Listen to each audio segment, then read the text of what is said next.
dan sedekah jariah Anda melalui Bank Muamalat Indonesia 353 00167616 atas nama Pondok Pesantren Taqimus Sunnah Al-Islami, kode bank 147.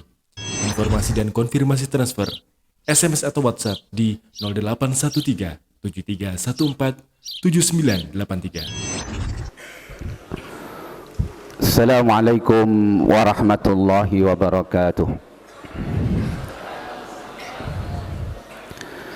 Bismillahirrahmanirrahim. Innal hamdalillah nahmaduhu wa nasta'inuhu wa nastaghfiruh wa na'udzu billahi min shururi anfusina wa sayyiati a'malina.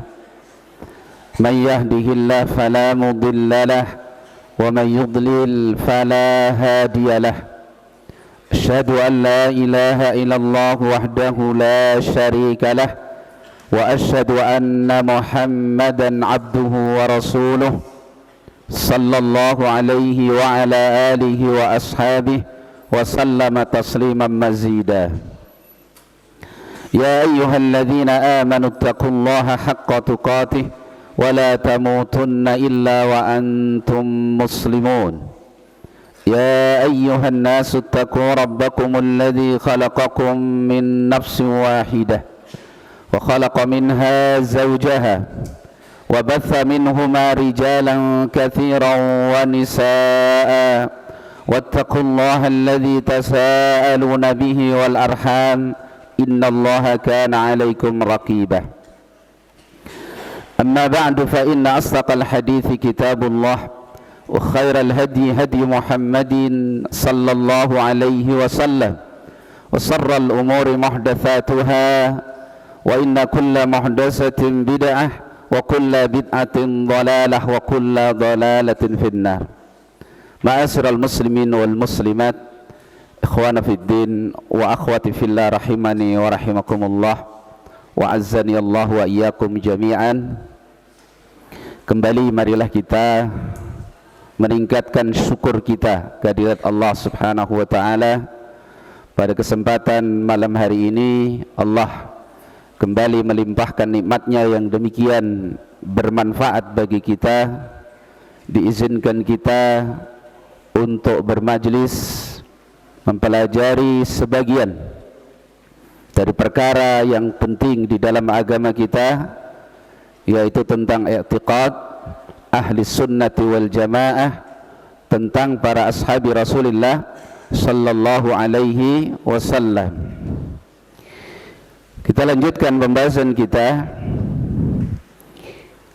Kita masuk pada dalil yang keempat dari Al-Quran.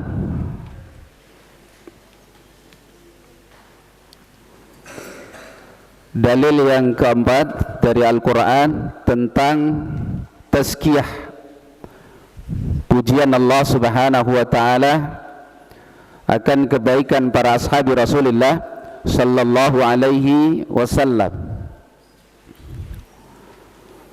Qala al-muallif hafidhahullah ta'ala, al-ayatul rabi'ah, ayat yang keempat, sebagai dalil akan tazkiyah Allah, akan kebaikan para ashabi Rasulullah sallallahu alaihi wasallam.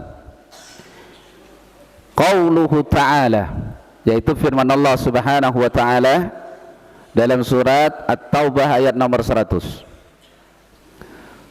Surat At-Taubah ayat nomor 100. Allah Subhanahu wa taala menyatakan, was-sabiqunal awwaluna minal muhajirin wal ansar walladzina ittaba'uuhum bi ihsanin radhiyallahu anhum wa radu an wa a'adda lahum jannatin tajri tahtaha al-anhar khalidina fiha abada dzalikal fawzul azim. Surat At-Taubah ayat nomor 100.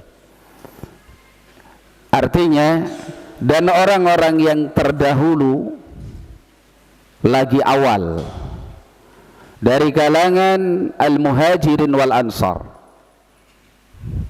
dan orang-orang yang mengikuti mereka bi ihsanin, dengan kebaikan,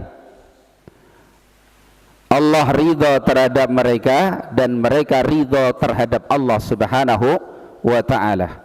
Allah janjikan untuk mereka surga-surga yang mengalir di bawahnya sungai-sungai.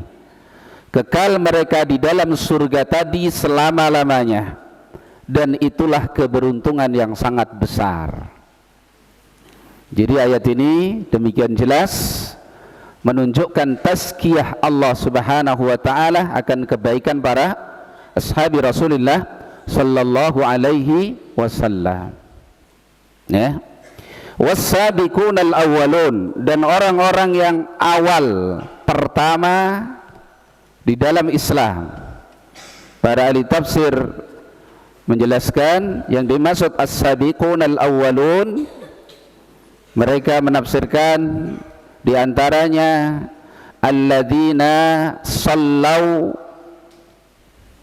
nahwa kiblatain, para sahabat yang mengalami salat kedua kiblat.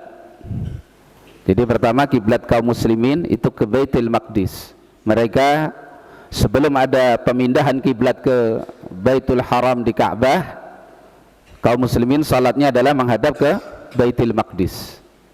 Mereka ada pada saat itu muslim salat, dan juga ketika kiblat kaum muslimin dipindah oleh Allah ke Ka'bah. Itu yang dimaksud as-sabiqunal awwalun dalam satu penafsiran para ulama kita.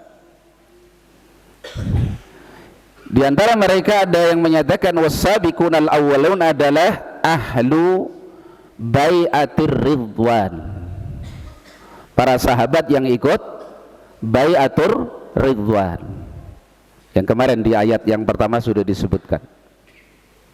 Dan dua hal tadi tidak bertentangan, karena para sahabat yang ikut salat dua kiblat, mereka juga mengikuti bai'atur ridwan, bai'ah Hudaybiyah kemarin ya, bai'at tahta syajarah, pada ayat yang pertama yang menjadi dalil akan keutamaan para ashabi Rasulullah sallallahu alaihi wasallam. Itu yang dimaksud as-sabiqunal awwalun.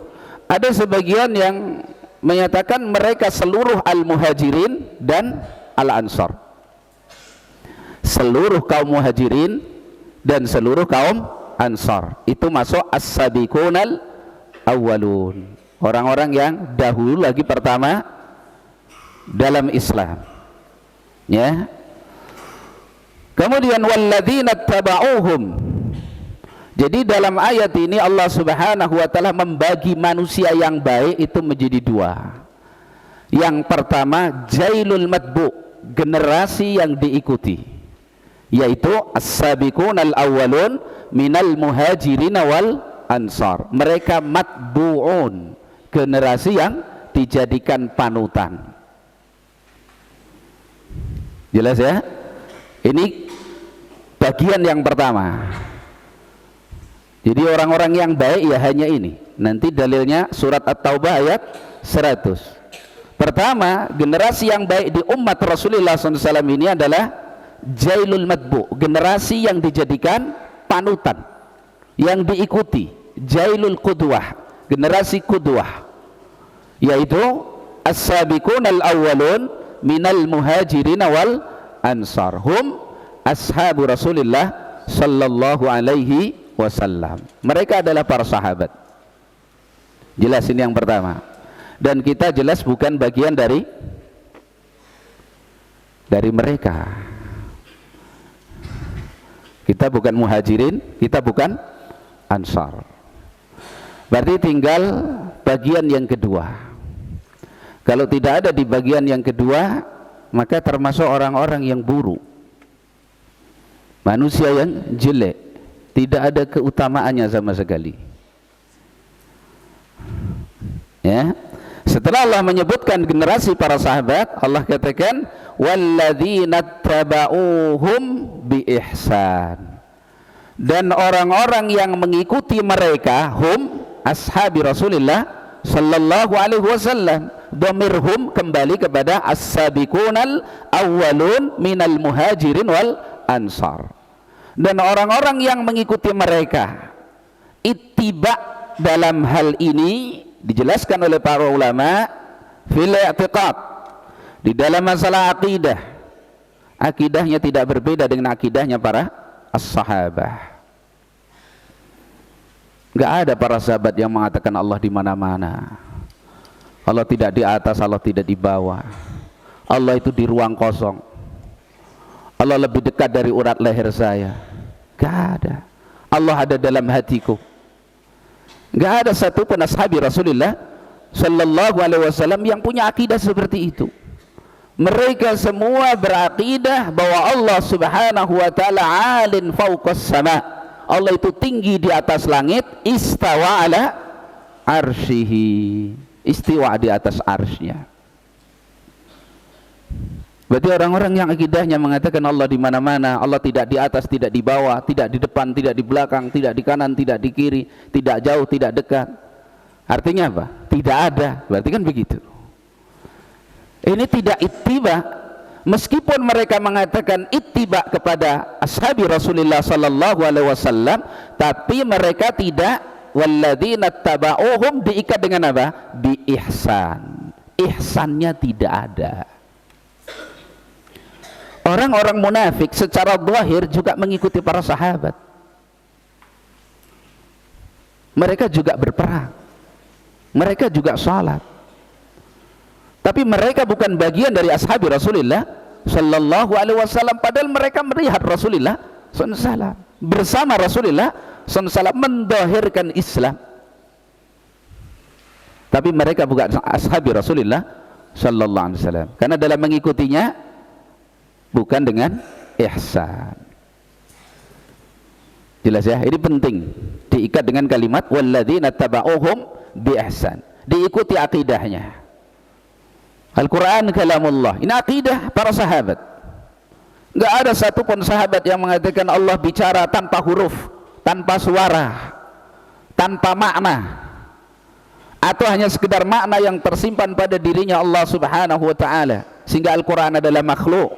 Enggak ada itu. Satupun sahabat enggak ada yang seperti itu akidahnya. Kemudian muncul generasi baru yang meyakini dengan keyakinan seperti itu. Berarti mereka tidak mengikuti ashabi Rasulullah sallallahu alaihi wasallam. Jelas ya? Tidak ada para sahabat satupun dari mereka yang melawan kepada penguasa, berbicara buruk tentang penguasa, mengumbar kehormatan penguasa, demonstrasi. Tidak ada. Kok muncul generasi yang katanya mengikuti para sahabat tapi berani melawan penguasa, menjadi pihak oposisi yang suka mengumbar kehormatan penguasa? Berarti mereka tidak mengikuti akidah ashabi Rasulullah sallallahu alaihi wasallam, meskipun zahirnya menampakkan mengikuti. Ini perkara yang mendasar, penting, apalagi urusan akidah. Tidak ada para ashabi Rasulullah sallallahu alaihi wasallam yang mengeluarkan amal dari iman, enggak ada.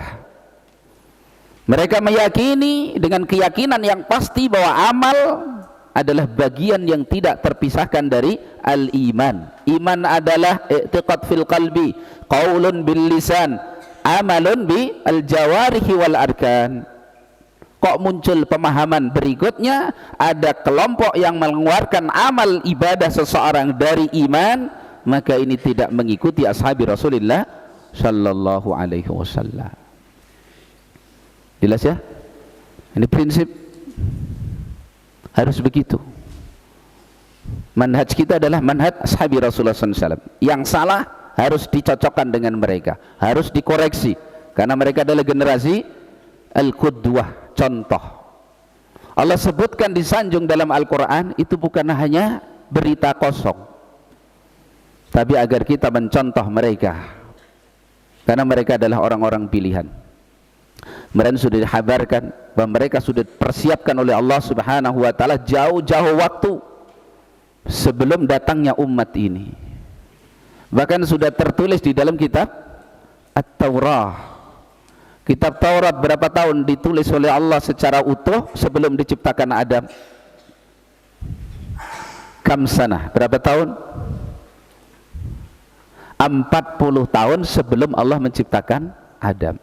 Taurat sudah selesai, sudah ditulis oleh Allah SWT. Di dalam Taurat itu ada pujian Allah kepada ashabi Rasulullah sallallahu alaihi wasallam. Simahum fi wujuhim min athari sujud, kan begitu. Dzalika masaluhum fi at-Taurah.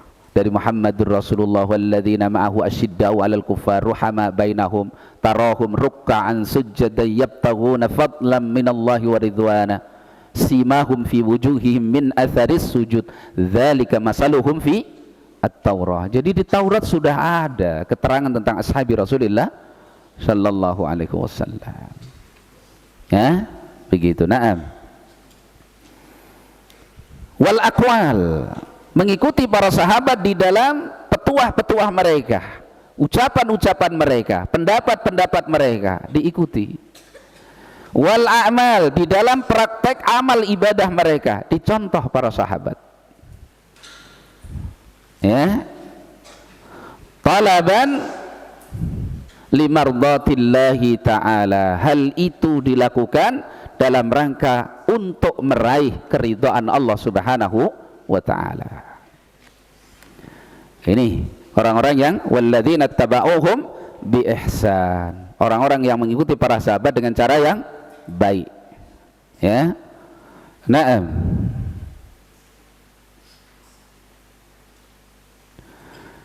Sebagian para ahli tafsir menjelaskan walladzina taba'uhum bi ihsan, makna bi ihsan dengan cara yang baik, seperti penjelasan Atha rahimahullahu taala, beliau mengatakan humul ladzina yadhkuruna al muhajirin wal ansari bit tarahhumi wad du'a.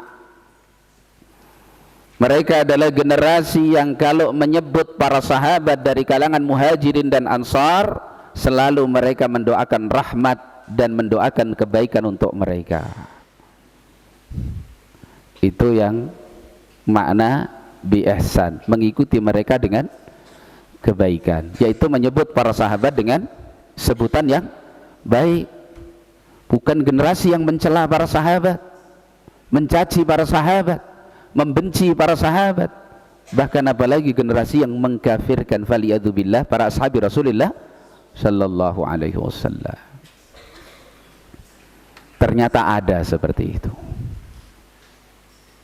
Dalilnya Al-Quran kadang-kadang untuk mengkafirkan para sahabat itu.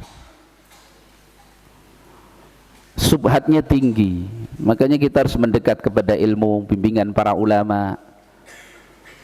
Mereka mengkafirkan Aisyah, Ummul Mukminin Aisyah dengan Hafsah itu dengan dalil ayat Al-Quran di surah At-Tahrim, in tatuba ilallahi faqad saghat qulubukuma. Jika kalian bertaubat, kalian berdua, yang dimaksud siapa? Aisyah dan Hafsah. Ayat ini turun tentang Aisyah dan Hafsah radhiyallahu anhuma. Ini dipakai alat sebagai subhat orang-orang Syiah untuk mengkafirkan Aisyah dan Hafsah. Maka harus dibaca ayat ini, dibaca penafsiran ulama, bagaimana pemahaman ahli sunnah. Karena satu saat ketemu penjahat yang seperti ini, kita nggak bisa subhat masuk. Masya Allah bahayanya. Faqad saghat qulubukuma, sungguh telah menyimpang hati kalian berdua. As-saghwu di sini mereka tafsirkan orang kalau menyimpang perbuatannya belum kafir, kalau hatinya berarti sudah kafir. Mereka dikaitkan dengan ayat-ayat Allah yang lain, walitasgha ilaihi qulubul ladzina la yu'minuna bil akhirah. Tasgha, saghwun, yang melakukan saghwun itu alladzina la yu'minuna bil akhirah, begitu maksudnya. Ya, padahal itu tidak kelaziman gitu loh. Saghwun di sini, saghwul qalbi, itu salah satu perangai orang-orang yang tidak beriman.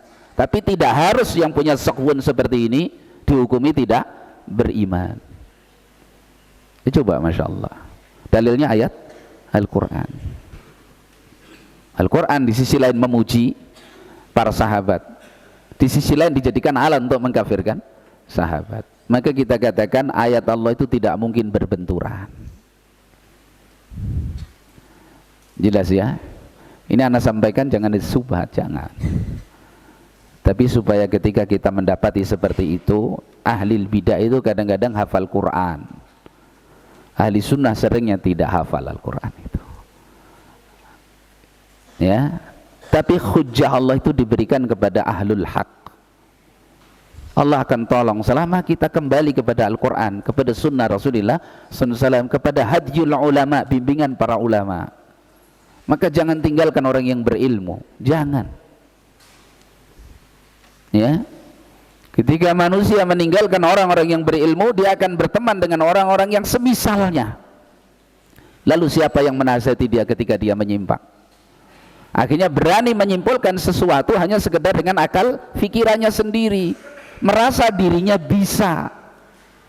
Bisa dengan merasa bisa itu beda loh ya. Beda apa sama? Beda.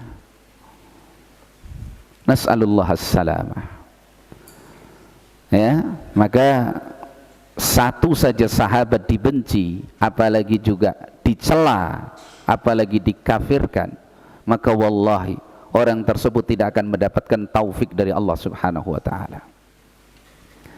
Siapa yang mengkafirkan para sahabat, jangankan mengkafirkan, membenci dan mencela mereka saja, fa'alamu, ketahuilah annahu 'alal batil, bahwasanya dia di atas kebatilan. Fahdharu, waspadai orang seperti ini. Enggak usah didengar ucapannya, meskipun membaca 1000 ayat yang dihafal. Urusan sama ahli batil itu sebagaimana para salaf kita mencontohkan. Imam Muhammad ibn Sirin ketika bermajlis datang seorang ahli bidah mengatakan, ya Imam, aqra'u lakum ayatan min kitabillah. Qala wala ayah. Idan hadisan min ahadisin Nabi sallallahu alaihi wasallam, wala hadis. Kata Imam, ketika ada seorang mengatakan dari kalangan tukang fitnah ini, ahli bidah, ya Imam, saya bacakan kepadamu satu ayat dari kitabullah. Tidak ayat. Kalau begitu hadis Rasulullah SAW, wala hadis. Kalian pergi dari tempat ini atau saya yang tinggalkan majlis ini, kata beliau. Maka dijelaskan oleh para ulama, kenapa? Karena khawatir dia membaca ayat Allah lalu ditahrif, disimpangkan maksudnya, akhirnya jadi fitnah, wa waqara fil qalbi, akhirnya menetap di dalam hati. Itu seorang alim, imam min a'immati tabi'in, demikian takutnya terhadap fitnah syubhat. Sekarang orang tidak punya apa-apa, menghadang fitnah, korban, terlalu pede dengan kebodohannya. Jelas dijelaskan oleh Imam Az-Zahabi, na'am li'annal quluba dha'ifah was-subaha khattafah, karena hati itu lemah dan subhat itu begitu deras menyambar, merampas apa yang menjadi isi hati seorang muslim dari kebaikan-kebaikannya. Maka jangan menawarkan dirinya kepada fitnah syubhat. Apa yang kita ilmui, kita amalkan. Kalau ilmu kita yang benar memerintahkan kita untuk kita yakini, kita yakini. Begitu caranya. Ya. Naam, ikuti ashabi Rasulullah sallallahu alaihi wasallam. Kemudian muallif mengatakan tentang penjelasan ayat 100 dari surat At-Taubah yang beliau bawakan, wad-dilalatu fi hadhil ayati dhahiratun. Penunjukan di dalam ayat ini sangat jelas. Penunjukan bahwa ayat ini menyatakan tazkiyah Allah akan kebaikan para sahabat. Pujian Allah akan kebaikan para sahabat radhiyallahu anhum ajma'in. Qala Ibnu Taimiyah rahimahullah, berkata Ibnu Taimiyah rahimahullah taala, faradiya anis sabiqina min ghairi ishtirati ihsanin. Allah telah ridha kepada orang-orang yang terdahulu dari lagi awal dari kalangan al-muhajirin wal ansar tanpa Allah persyaratkan bi ihsan. Was-sabiqunal awwalun minal muhajirin wal ansar. Enggak ada Allah katakan bi ihsan, enggak ada. Berarti cukup mereka itu. Mereka itu sudah baik. Orang yang setelahnya baru disyaratkan apa? Ihsan. dari tabi'in, tabi'ut tabi'in terus sampai hari kita sekarang ini, ittiba kita, dakwaan ittiba kita kepada para sahabat dipersyaratkan harus dengan apa? Bi ihsan, dengan ihsan. Jelas ya? Kata beliau Syekhul Islam, faradhiya 'anis sabiqina min ghairi istirati ihsan. Ya. Walam yarda 'anit tabi'in, dan Allah tidak ridha kepada orang-orang yang mengikuti mereka, illa ayyattabi'uhum bi ihsanin, kecuali kalau mereka mengikuti para sahabat dengan ihsan, dengan cara yang baik. Itu persyaratannya. Wa min ittiba'ihim bi ihsanin, di antara bentuk mengikuti mereka dengan ihsan, at-taraddi anhum wal istighfaru lahum, ridha terhadap mereka, yaitu biasa mendoakan radhiyallahu anhum wa radu'an, wal istighfar lahum, dan memintakan ampun untuk ashabi Rasulullah sallallahu alaihi wasallam. Jelas ya? Ini ayat yang keempat sebagai dalil. Surat At-Taubah ayat nomor 100. Itu pujian Allah kepada ashabi Rasulullah sallallahu alaihi wasallam, dan ini sebagai dalil berangkat darinya Ahlus Sunnah wal Jamaah di dalam mendudukkan kedudukan para ashabi Rasulullah sallallahu alaihi wasallam. Kita tidak ridha seorang pun membenci, mencela, apalagi sampai lebih dari itu, mengkafirkan orang-orang yang dipilih oleh Allah Subhanahu wa taala, orang-orang yang Allah telah ridha kepada mereka, orang-orang yang Allah janjikan apa? Surga. Yang aneh, kadang kebatilan itu kok bisa ada di tengah kaum muslimin yang mendakwahkan dirinya Ahlus Sunnah. Maka mencintai itu bukan hanya sekedar menyebut-nyebut, ya, mengikuti bukan sekedar dakwaan, diikuti betul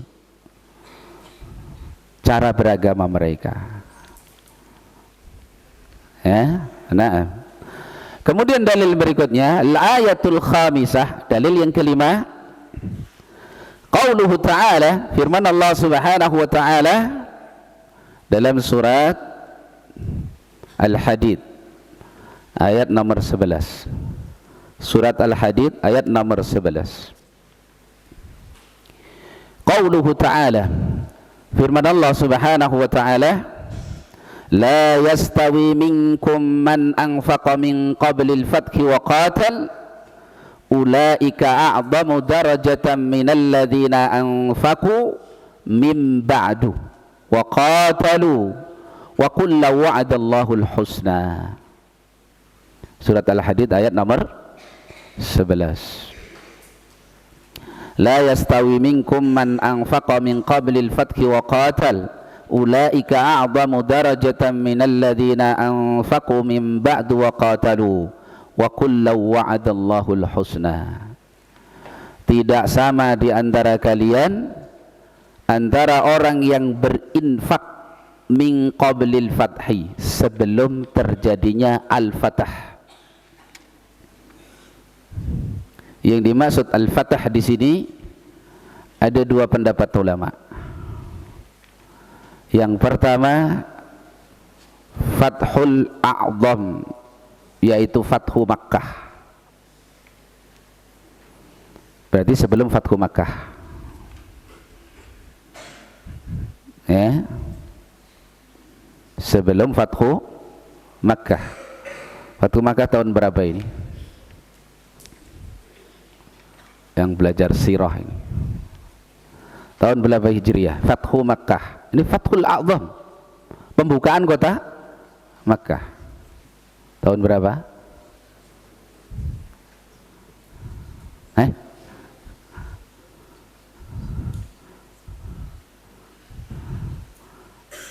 Ustadznya jangan jawab, nanti kalau salah malu. Tahun berapa Fathu Makkah? 8 Hijriyah. Tahun 8 Hijriyah. Nah, bulan apa? bulan Ramadan. Tepatnya di tanggal 20 Ramadan. Allah berikan pertolongan luar biasa kepada kaum muslimin. Dibuka kota Makkah yang tadinya dari negeri kesyirikan, kota yang penuh dengan kesyirikan, dibuka oleh Allah menjadi Darul Islam, include masuk ke wilayah Islam dengan pusat kota kepemimpinannya di kota Madinah. Rasulullah SAW mengirim pasukan yang besar untuk Fathu Makkah. Tapi Allah menangkan kaum muslimin tanpa peperangan. Penduduk Makkah menyerah. Dan ini kehebatan dan kebaikan, kemuliaan akhlak Rasulullah SAW. Rasulullah memaafkan mereka. Masuk Makkah, pasukan kaum muslimin dibagi 4 sayap. Rasulullah masuk, ya, dari arah atas kota Makkah, kemudian Nabi masuk ke kota Makkah tanpa perlawanan. Terus Nabi tawaf di sekitar Ka'bah. Selesai tawaf, kemudian beliau memerintahkan para sahabat untuk membersihkan Ka'bah dari berhala-berhala yang selama ini diibadahi oleh orang-orang musyrik. Masya Allah, ini Fathu Makkah. Ini penafsiran pertama tentang Al-Fatah dalam ayat ini. Yang kedua, seperti yang dikuatkan oleh As-Sa'di rahimahullahu ta'ala dalam tafsirnya, yang dimaksud Al-Fatah di sini adalah Fathu Al-Hudaybiyah, perjanjian Hudaybiyah. Fathu Al-Hudaybiyah atau Sulhu Hudaybiyah. Masih ingat ya? Perjanjian Hudaybiyah kemarin tahun berapa? Ustaznya jangan jawab. Tahun berapa ini? Sekarang boleh jawab karena kemarin udah dipelajari ini. Tahun 6 Hijriah. Barakallah, Masya Allah. Tahun 6 Hijriah. Bulan apa?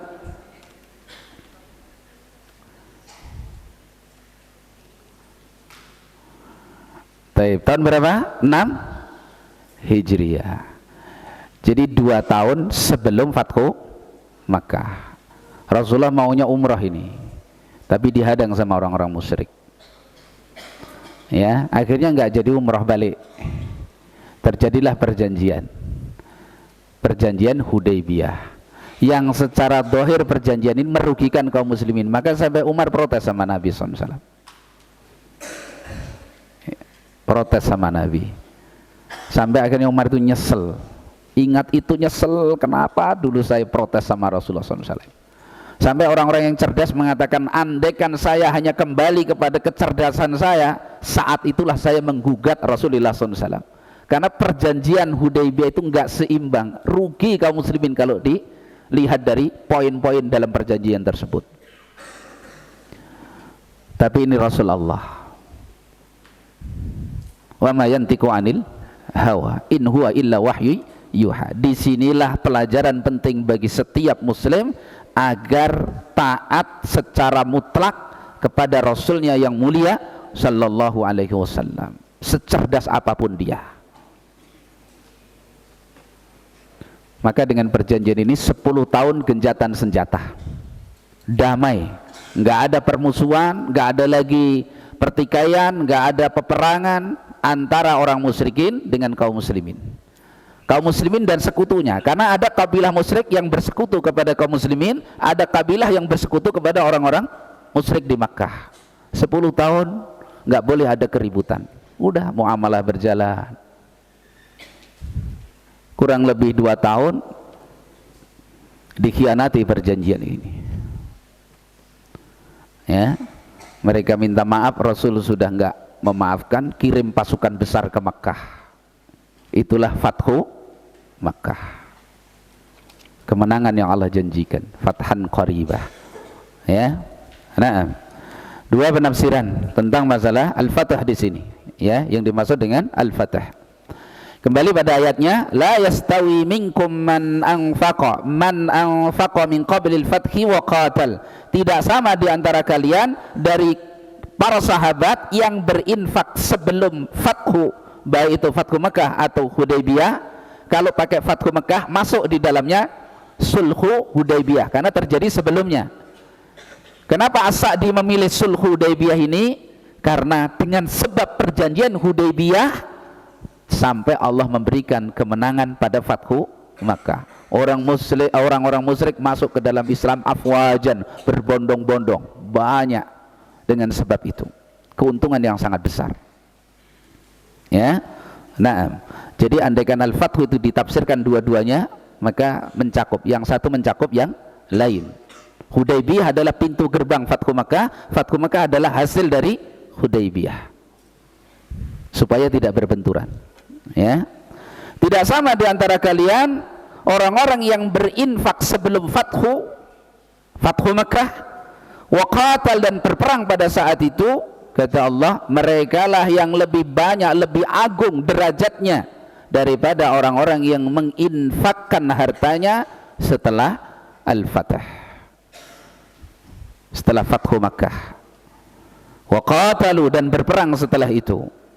Ketika terjadi perbandingan begini, kalau titik di situ seakan-akan orang-orang yang setelah Fathu Makkah, yang berinfak dan berperang setelah Fathu Makkah tidak memiliki fadilah, seakan-akan kurang, seakan-akan ada cacatnya.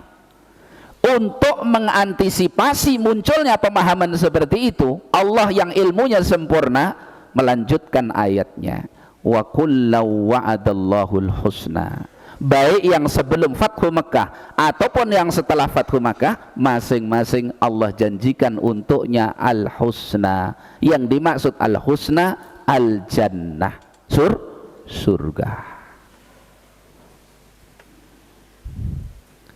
Jelas kadang kalau perbandingan yang ini lebih afdal dari ini, seakan-akan yang mafdul, yang nilai afdalnya kurang, itu cacat. Maka Allah jelaskan enggak cacat mereka para sahabat. Wa kullu wa'adallahul husna. Baik sahabat yang berinfak dan berperang sebelum Fathu Makkah ataupun yang setelahnya, masing-masing memiliki fadilah dan Allah janjikan untuk mereka apa? Surga. Meskipun fadilah tetap berbeda, tafadul di antara manusia itu mesti ada. Para sahabat siapa yang paling afdal? Abu Bakar, kemudian Umar, kemudian Utsman, kemudian Ali, dan seterusnya begitu. Kemudian 10 orang yang diberi kabar gembira dengan surga, kemudian Ahlul Badar, kemudian Ahlu Bayatul Ridwan, begitu seterusnya, yang kemarin sudah kita bahas di awal. Ya. Dan ini jelas menunjukkan apa? Keutamaan para sahabat Rasulullah sallallahu alaihi wasallam. Allah tutup ayatnya dengan wallahu bima ta'maluna khabir. Dan Allah dengan apa yang kalian lakukan, kalian amalkan khabir, Allah Maha tahu. Nama Allah khabir itu lebih khusus, makna sifatnya itu kepada nilai hakikat sebuah amalan. Di sana Allah namanya khabir, Allah juga punya nama basir. Kalau basir, Allah itu melihat dan mengetahui apakah seorang itu beramal apa tidak beramal. Baik di amalnya disembunyikan atau tidak, Allah tahu. Kalau khabir, hakikat amal ini jujur apa tidak jujur, ikhlas apa tidak ikhlas, di situ tersimpan pada nama Allah khabir, al-khabir. Sedang Allah al-basir, Allah al-khabir, sempurna. Para talabatul ilm, mereka mencari ilmu, beramal apa tidak beramal? Beramal. Allah basir, Allah melihat, Allah mengetahui. Apa mereka jujur, apa mereka ikhlas, Allah al-khabir. Wallahu bima ta'maluna khabir. Nah, Allah yang punya nama khabir dengan sifat yang tersimpan padanya dari ilmu, ihatah Allah kepada hakikat sesuatu. Allah menghabarkan tentang ashabi Rasulullah sallallahu alaihi wasallam. Ini pujian yang enggak terbantahkan. Karena yang memuji siapa? Allah. Zat yang mengetahui zahir dan batinnya sesuatu, hakikat sesuatu. Kita ini jujur enggak jujur, Allah tahu apa enggak tahu? Tahu. Para sahabat dulu sudah disanjung oleh Allah dalam ayat sebelumnya tentang kejujuran iman mereka. Ya? Nah, Kemudian muallif mengatakan wal husna, yang dimaksud wa kullu wa'adallahu al husna, al husna al jannah, surga. Para ahli tafsir menafsirkan al husna al jannah, surga. Kalau dikatakan wa kullu wa'adallahu al husna, masing-masing Allah janjikan surga, berarti para sahabat semua pasti ahlul jannah. Kalau ahlul jannah ada yang mati dalam keadaan kafir? Ada orang kafir masuk surga? Ada? Gak ada. Ya, ada orang muslim gak masuk surga? Gak ada. Setiap muslim pasti masuk surga. Cuman kapan waktunya, itu tergantung keadaannya masing-masing. Jadi kalau para sahabat dijanjikan oleh Allah surga, kemudian orang mengatakan ada sahabat yang kafir murtad, ini jelas bohong, dusta. Ada tuh orang kafir murtad masuk surga itu. Malakum kaifa tahkumun? Jelas ya? Nah, qala dzalika Mujahid wa Qatadah. Itu penafsiran al-husna yang disampaikan oleh Imam Mujahid dan Qatadah. Dua-duanya ahli tafsir dari kalangan at-tabi'in, ya. Kemudian wastadalla Ibnu Hazmin min hadhihi al-ayati bil qat'i bi anna as-sahabata jami'an min ahlil jannah liqaulihi azza wa jal wa kullu wa'adallahu al-husna. Al-Imam Ibnu Hazm rahimahullahu ta'ala, beliau berdalil dengan ayat ini secara pasti kata Imam Ibnu Hazm, bahwasanya para sahabat seluruhnya mereka adalah ahlul jannah, karena firman Allah Ta'ala wa kullu wa'adallahul husna. Masing-masing, baik yang sebelum Fathu Makkah atau yang setelah Fathu Makkah, Allah janjikan apa? Surga. Tentang fadilah bisa berbeda, tapi mereka semua ashabul fadilah, orang-orang yang memiliki apa? Keutamaan. Maka tidak tahu keutamaan orang yang utama kecuali orang yang utama. Kalau kita ingin menjadi orang yang memiliki keutamaan, kenalilah dan akuilah orang-orang yang Allah berikan kepada mereka keutamaan. Orang yang mengingkari keutamaan yang Allah berikan pada orang lain itu al-hasid, orang yang hatinya penuh hasad. Makanya orang Syiah Rafidah ketika mengkafirkan para sahabat, isi hatinya itu hasad. Yang hasad ini mencuat tinggi sampai menguasai hatinya sehingga bercokol padanya kekufuran. Makanya yang dicaci bukan para sahabat yang ibaratnya secara fadilah di bawah, justru pokoknya para sahabat yang dihabisi setiap hari. Abu Bakar, masa kita ridho Abu Bakar dicela aja kita nggak ridho, apalagi dikafirkan. Masya Allah. Kisah Hudaybiyah tadi, sulhu Hudaybiyah, itu diambil oleh orang-orang Syiah untuk dalil mengkafirkan siapa? Umar. Karena berani protes sama siapa? Rasulullah SAW. Itu tukang fitnah itu kalau bisa dalil biasa dicomot sebagian terus dilempar ke tengah kaum muslimin. Enggak sempurna mengkisahkan kisah tersebut, membawakan hadis itu enggak sempurna, dicomot aja sesuai dengan seleranya, dilemparkan ke tengah kaum muslimin, jadilah subhat dan fitnah. Padahal kalau utuh kisah itu diberikan, maka akan terbantah subhat mereka. Itu seperti orang-orang yang mau melegalkan, oh boleh wanita jadi pemimpin, padahal Nabi SAW mengatakan maaflah qaumun walau amrahu imra'atun, gak akan pernah beruntung satu kaum yang mengangkat wanita sebagai pemimpin mereka. Terus mereka berdalil dengan Ummul Mukminin Aisyah ketika membawa pasukan dalam perang Jamal, kisahnya dipotong di situ tok, enggak melihat bagaimana penyesalan Ummul Mukminin Aisyah, ya, kemudian kembalinya beliau dari apa yang beliau selama ini ada di atasnya, rujuknya beliau, pengakuan beliau bahwa itu kesalahan. Enggak, pokoknya sampai itu titik, kan itu sesuai dengan selera, pakai. Itu ahlul bidah, ahlul fitnah. Ya. Nah, berbeda dengan ahlul haq, ahlus sunnah, sampaikan apa adanya.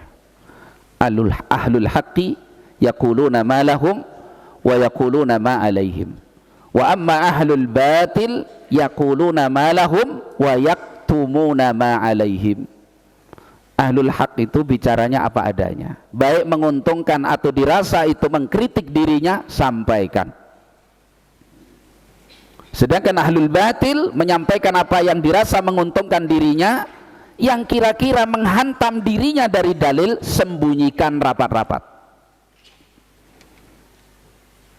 Nah gitu. Tinggal sifat kita yang mana. Ya. Nah. Baik. Terakhir ya, ayat yang terakhir. Qur'annya diselesaikan sekalian ya. Al-ayatus sadisah, dalil yang keenam dari Al-Quran tentang tazkiyah Allah kepada ashabi Rasulullah sallallahu alaihi wasallam.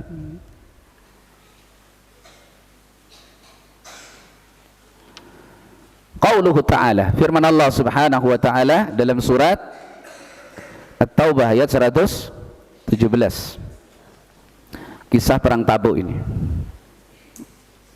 Qala ta'ala, laqad taballahu 'alan nabi wal muhajirin wal ansar alladzina ittaba'uhu fi sa'atil usrati min ba'di ma kada yazighu qulubu fariqin minhum thumma taba 'alaihim innahu bihim raufur rahim.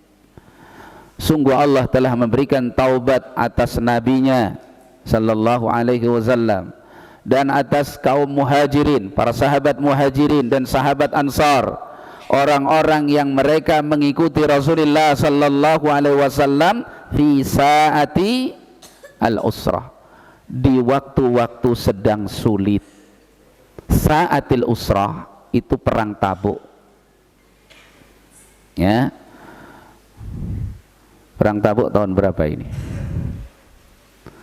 Tahun berapa perang Tabuk? 9 Hijriah, bulan Rajab 9 Hijriah, perang Tabuk menghadapi Romawi. Rasulullah mengirim 30.000 pasukan perang. Udah banyak kaum muslim pada saat itu punya pasukan 30.000, Masya Allah. Musuh 40.000, masih lebih banyak musuhnya. Langsung Rasulullah SAW yang memimpin perang. Musuh dipimpin oleh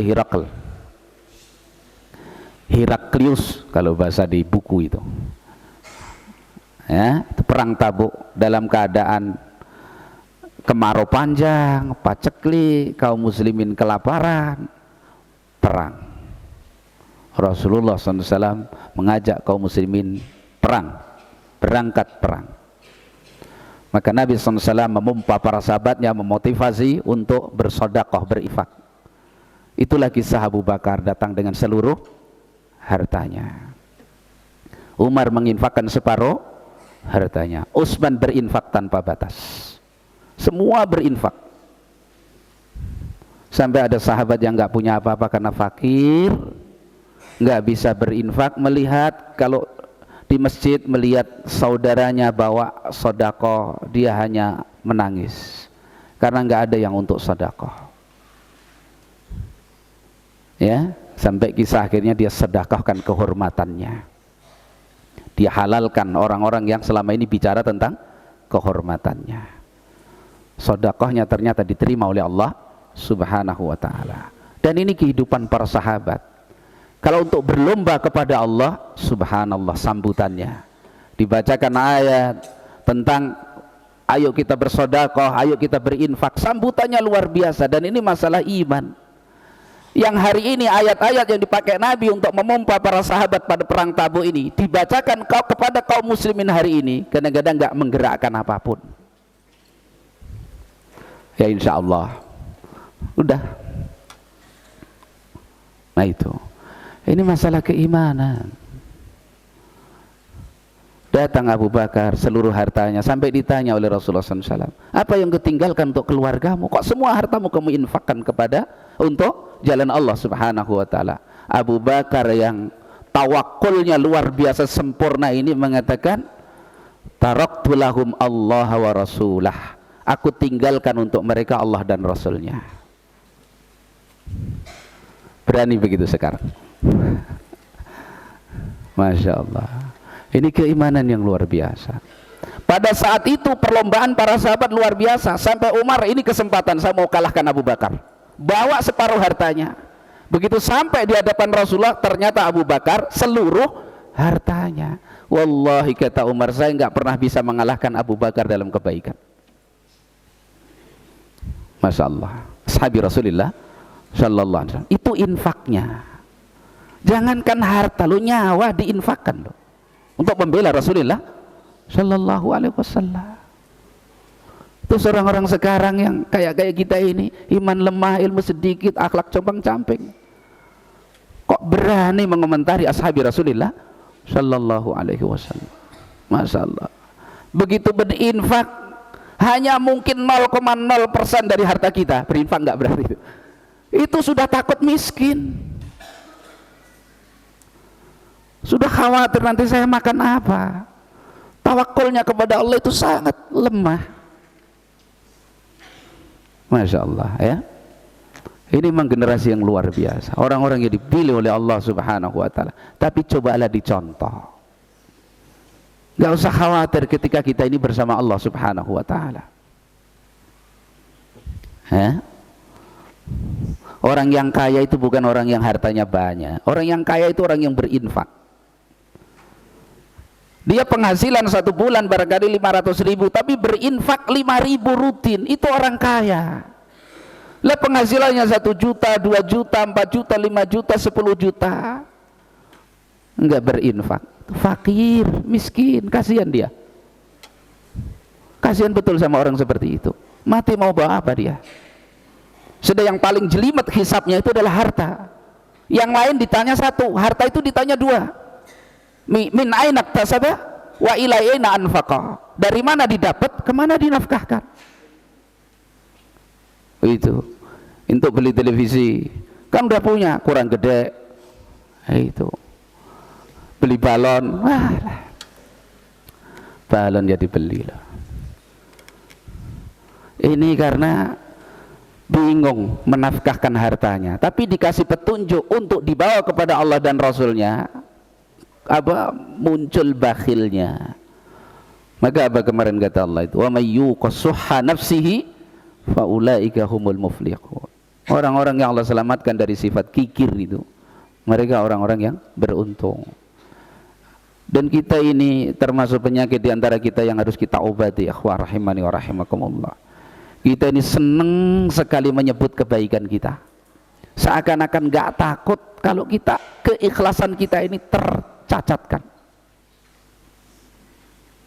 Berbuat sedikit saja menyebutnya kelewatan. Ini penyakit yang harus kita betul-betul obati. Mestinya disembunyikan, gak usah disebut. Seakan-akan khawatir kalau malaikat itu luput mencatatnya. Nah, kalau berbuat jelek itu mbak ya dipikir, karena semuanya tercatat. Kalau baik itu nggak usah khawatir, Allah Maha Tahu dan malaikat mencatat. Coba hal ini kita obati dari diri kita.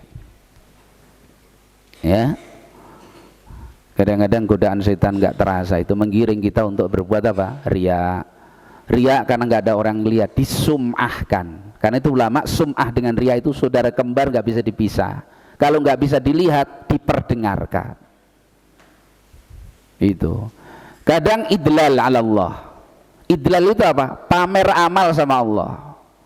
Ya Allah, kita sudah salat malam. Aku ya jelek-jelek begini, ya Allah sudah infak. Ya jelek kamu itu kalau begitu itu. Pamer sama Allah lah. Ya. Itu diimbangkan telinga kita saja, nggak ada apa-apanya. 1 telinga belum kalau 2. Itu nikmat Allah Subhanahu wa taala. Oksigen ini pernah bayar? Udah bengek masuk rumah sakit baru ngerasa oksigen ternyata mahal. Tapi kalau begini bebas begini, bersyukurlah. Begitu. Ya, karena penyakit itu dihilangkan. Kita ini harus takut betul dengan tercacatkannya keikhlasan. Harus dilatih jiwa itu untuk ikhlas. Sering kita sampaikan, dilatih jiwa untuk apa? Al-ikhlas, ya. Nah, kemudian penjelasannya di sini, kenapa Allah memberikan taubat kepada nabinya atau kepada muhajirin wal ansar, padahal mereka orang-orang yang hebat. Dosa apa? Ingat ya, taubat dan istighfar itu adalah ibadah. Tidak mesti berangkat karena apa? Dosa. Yang kasat mata barangkali dilihat orang, diketahui orang, tidak. Karena itu termasuk sifat para al-anbiya, para nabi, itu adalah sifatnya adalah at-tawwabin al-awwabin. Orang-orang yang biasa taubat kembali kepada Allah. Itulah para nabi. Rasulullah SAW itu dihabarkan dalam hadis seperti Anas bin Malik menghabarkan, karena Nabi SAW idan sarafa min salatihi istaghfara salasan. Nabi itu kalau selesai dari salatnya istighfar 3 kali. Lu Nabi itu dosa apa? Istighfar tidak harus berangkat dari dosa. Ada istighfar yang kelas tinggi, grade-nya itu atas. Itu orang-orang hebat, meskipun dia tidak nampak kasat mata berdosa, selalu hidupnya disertai dengan apa? Taubat dan istighfar. Karena setiap mukmin itu butuh kepada taubat dan istighfar. Siapapun dia, hatta Nabi SAW butuh kepada ibadah yang sangat agung, namanya taubat dan istighfar. Nah ini makanya di sini Allah Subhanahu wa taala menyebutkan taubat atas nabi, kaum muhajirin ansar, itu karena Allah ingin menyampaikan kepada kita tentang keutamaan taubat dan istighfar. Jangan selalu dicari-cari dosanya apa, tapi bertaubatlah dan beristighfarlah setiap saat kepada Allah Subhanahu wa taala. Apalagi kita ini banyak dosa yang kadang-kadang tidak kita sadari. Karena kejahilan kita, dosa nggak ngerti kalau itu dosa, dianggap malah ibadah.